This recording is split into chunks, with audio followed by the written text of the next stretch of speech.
इस काल में जब क्रियाकांड के नाद में अध्यात्म के स्वर सुनाई ही नहीं देते थे, धर्म को सिर्फ शरीर आश्रित क्रियाओं तक ही सीमित कर दिया गया था और यह मान्यता बड़ी तेजी से घर करती जा रही थी कि अध्यात्म सिर्फ त्यागी व्रतियों के लिए ही है, तब एक दुंदुभी नाद हुआ जिसके स्वर सिर्फ भारत भूमि तक ही नहीं विदेशों में भी गूंजे और धर्म एवं अध्यात्म की युति कैसी होनी चाहिए, यह बात साधर्मी बंधुओं तक पहुंची।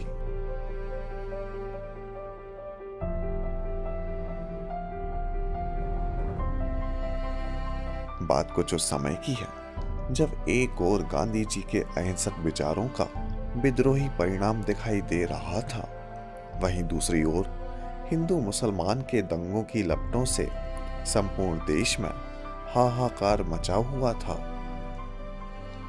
ऐसे समय में 21 नवंबर 1932 को बड़ौदा स्वामी में पार्वती बाई के गर्भ से हरदास जी के पुत्र के रूप में आदरणीय रतन चंद जी भारत का जन्म हुआ। ये बचपन से ही प्रतिभा संपन्न थे, परंतु साधन विहीन उस गांव में कोई भी विद्यालय नहीं था। एतर्थ प्रारंभिक अलफ व वे का अध्ययन उनके पिताजी ने घर पर ही कराया। इसके बाद अध्ययन करने हेतु उन्हें गांव से 5 किलोमीटर दूर चलकर विद्यालय में जाना पड़ता था।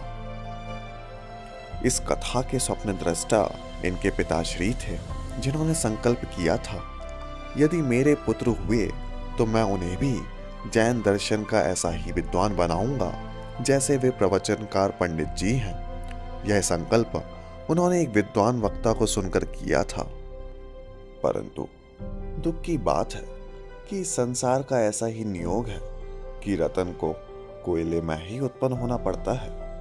उनका प्रारंभिक जीवन कई संघर्षों से जूझा था, जिसका उल्लेख वह स्वयं करते हैं।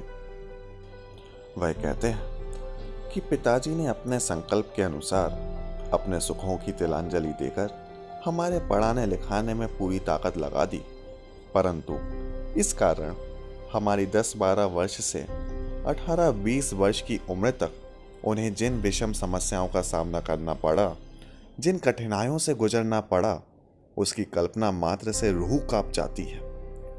जब हमें पढ़ाने हेतु बाहर भेजने का प्रसंग आया, तभी माँ को रीढ़ में बोन टीबी की असाध्य बीमारी हो गई। ताऊ जी दिवंगत हो गए, पिताजी अकेले असहाय रह गए। गांव की साधन विहीन कठिन आजीविका, साधारण आर्थिक स्थिति, माँ के ऑपरेशन जैसे कठिन और खर्चीले उपचार की समस्या, हमारी पढ़ाई का प्रश्न, घर में कोई भी दूसरा सहयोगी नहीं, घरेलू पशुपालन एवं उनकी देखभाल करने के कारण एक दिन को भी घर ना छोड़ पाने की समस्या, इस प्रकार उन्हें सब ओर से मुसीबतों का पहाड़ सा खड़ा दिखा। फिर भी पिताजी ने हिम्मत नहीं हारी। वे हमारे पढ़ाने के संकल्प पर अटल रहे। सलाहकारों ने सलाह दी, बड़े बेटे को सैयों को घर पर रख लो। यह सलाह दूरदर्शी पिताजी को तो पसंद थी ही नहीं, मुझे भी उस छोटी सी उम्र में उनकी वह सलाह शूल सी चुभती थी। उस छोटी सी उम्र में ना जाने कहां से कैसे मेरे मन में एक बात उपजी। मुझे लगता है वह सूझबूझ मेरी होनहार का ही कमाल था। मैंने पिताजी से गंभीर होकर कहा, आप व्यापार बिल्कुल बंद कर दो। अपने पास जो भी चल अचल चेतन अचेतन धन संपत्ति है, उसे बेच बेच कर माँ का इलाज कराओ और घर का खर्च चलाओ। हमें शास्त्रीय न्याय तीर्थ कर लेने दो, फिर सब ठीक हो जाएगा। पढ़ाई छोड़ना मेरे मन को मंजूर नहीं है। मुझे तो पढ़ाई छोड़ने की कल्पना मात्र से रोना आता है। इतना सुनते ही पिताजी की आंखों में आंसू आ गए। गदगद वाणी से वे बोले, मेरा पक्का निश्चय है कि मैं तुम दोनों को पढ़ाऊंगा ही। मुझसे जितना जो बनेगा करूंगा, नहीं तो धंधा बंद करके तुम्हारी माँ का इलाज कराऊंगा और तुम्हें पढ़ाने में भी अपनी पूरी शक्ति लगा दूंगा, परंतु तुम्हारी पढ़ाई पूरी कराऊंगा। मुझे आश्वस्त करते हुए उन्होंने आगे कहा, तुम बिल्कुल भी चिंता ना करो, मन लगाकर पढ़ना और अपना भविष्य उज्जवल बनाना, हमें तुम्हारी उन्नति देखकर जो खुशी होगी उसके सामने ये समस्याएं कुछ भी नहीं है। वास्तव में उनके पिताजी उन साधारण पिताओं में से नहीं थे जो अपनी संतान को मात्र अपने बुढ़ापे के सहारे के लिए पालते पोषते थे, बल्कि वे ऐसे शिखर पुरुष थे जो अपनी संतान को स्वपर कल्याण के शिखर पर पहुंचाना चाहते थे। आश्चर्य तो इस बात का है कि जिस समय देश गृह युद्ध की स्थिति में था, आवागमन के साधन अवरुद्ध कर दिए गए थे, ज्यादातर विद्यालय बंद हो रहे थे, उस समय भी इनके हृदय में जैन धर्म के अध्ययन की धगस कम नहीं हुई थी। 14-15 वर्ष की उम्र में 3 दिन के बैलगाड़ी के सफर से सर्वप्रथम पपौरा जी जैन विद्यालय में दाखिला कराया, परंतु दुर्गम क्षेत्र में स्थित होने के कारण वहां से मुरैना सयादबाद विद्यालय में आ गए, जहां पहले तो मध्य वर्ष में दाखिला देने से इनकार कर दिया, पर पिताजी के अति विनय तथा अश्रुपूरित नेत्र को देखकर उन्हें दाखिला मिल गया। इसी बीच अध्ययन के मध्य में ही उनकी मां की तबीयत पहले से अधिक बिगड़ गई, जिसके लिए उन्हें काफी समय तक घर पर ही रुकना पड़ा। परंतु करीबन आधे वर्ष बाद जब वह पुनः विद्यालय पहुंचे तो उन्हें परीक्षा देने से मना कर दिया गया। उस समय उन्होंने प्राचार्य को स्पष्ट कह दिया, यदि मैं परीक्षा में अनुत्तीर्ण हुआ तो पूरे वर्ष आपका शुल्क विद्यालय में जमा कराऊंगा। परंतु बुद्धि की तीक्ष्णता इतनी थी कि उस समय अध्ययनरत उन 13 विद्यार्थियों में से मात्र भारिल द्वय ही परीक्षा में उत्तीर्ण हुए थे, शेष 11 विद्यार्थी अनुत्तीर्ण हुए।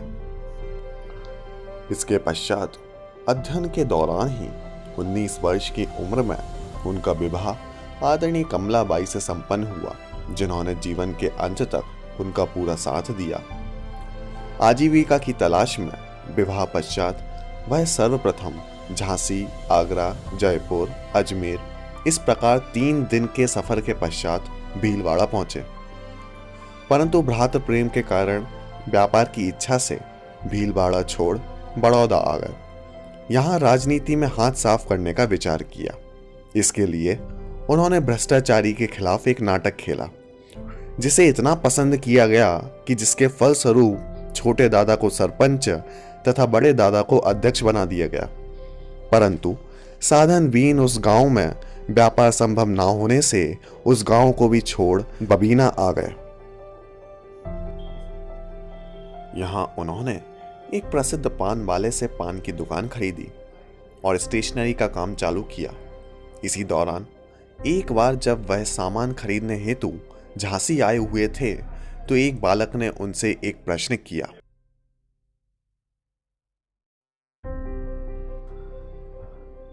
प्रश्न सुनने पर शास्त्री किए हुए यह विद्वान भी असमंजस में पड़ गए। उसने प्रश्न किया, त्रिकालज्ञ केवली भगवान ने हम सबके संबंध में जो जैसा जाना देखा होगा वही होगा, उसमें कुछ भी फेर बदल संभव नहीं, तो फिर पुरुषार्थ कहाँ रहा? और दुराचार त्यागने एवं सदाचार पालन करने के उपदेश की सार्थकता भी क्या है? सर्वज्ञता पर तो कई ग्रंथ पढ़े थे, परंतु इस संबंध में कभी विचार ही नहीं आया था। अतः उन्होंने पांडित्य प्रदर्शन ना कर स्पष्ट कहा कि अगली बार आऊंगा तब बताऊंगा। पूरे सफर में यही चिंतन करते हुए जब वह बबीना पहुंचे तो सर्वप्रथम उन्होंने छोटे दादा से इस संदर्भ में चर्चा की, परंतु फिर भी संतोषजनक उत्तर न मिला। रात्रि में प्रवचन के दौरान जब यह बात सामने आई तो चिंताबाई ने स्पष्ट कहा, यह तो कांजी स्वामी की क्रमबद्ध पर्याय है, और उन्होंने तुरंत आत्मधर्म के 2 विशेषांक लाकर सामने रख दिए, जिसे पाकर तो मानो दोनों भाई कृतकृत्य हो गए। इसके पश्चात तो उन्हें गुरुदेव श्री की इतनी महिमा आई कि इसके बाद तो मानो सोनगढ़ उनका दूसरा निवास स्थान ही बन गया। एक बार तो सोनगढ़ जाने की इतनी ललक जागी कि अपनी जमी जमाई कोटा की नौकरी को भी छोड़कर सोनगढ़ के 21 दिवसीय शिविर में भाग लिया। संघर्ष के इसी क्रम में पर्यूषण में वक्तत्व से प्रभावित होकर खुरई समाज ने उन्हें वहीं रोक लिया, परंतु यहाँ भी भाई की कमी खटकती थी। अतः संयुक्त परिवार की इच्छा से इस स्थान को भी छोड़कर अशोकनगर आ गए। अशोकनगर के पश्चात कुछ समय के लिए इंदौर में साथ में रहे, परंतु इंदौर को छोड़कर वह उस शशि श्यामला नगरी में पहुंचे जिसे पंडित जी जयपुर के पश्चात दूसरे स्थान पर अपनी उन्नति का सर्वश्रेष्ठ केंद्र मानते थे तथा दूसरे स्थान पर सर्वाधिक समय बिताया था, ऐसी ऐतिहासिक नगरी विदिशा। 6 घंटे विद्यालय में लौकिक शिक्षा, 3 घंटे प्रतिदिन सुबह शाम प्रवचन और पाठशाला तथा समय समय पर सामाजिक आयोजन आदि के साथ साथ कठिन परिश्रम तथा दृढ़ संकल्प के साथ BA, MA, B.Ed, साहित्य रत्न का अध्ययन भी उन्होंने इसी नगरी में किया। नियति का खेल भी गजब होता है। विदिशा वासियों को मात्र 17 वर्ष ही उनका सानिध्य प्राप्त हुआ। जयपुर से जब छोटे दादा का पत्र मिला तो उन्होंने तुरंत घोषणा कर दी, अब मैं जयपुर जाऊंगा, अब तो मैं आचार्य अमृतचंद्र को पढ़ाऊंगा। यद्यपि बड़ी मम्मी को इस नगरी को छोड़ना रास नहीं आया, क्योंकि महिला मंडल तथा समाज के साथ उनका संबंध गहरा हो चुका था, परंतु फिर भी उन्होंने दादा के संकल्प का समर्थन किया तथा इस बेतवा वेष्टित नगरी को छोड़कर जयपुर प्रस्थान किया। जयपुर आने के पश्चात तो लगभग 40 कृतियों की रचना, जैन पथ प्रदर्शक के संपादक तथा कई अन्य धार्मिक सामाजिक गतिविधियों में आजीवन अपना सक्रिय योगदान दिया।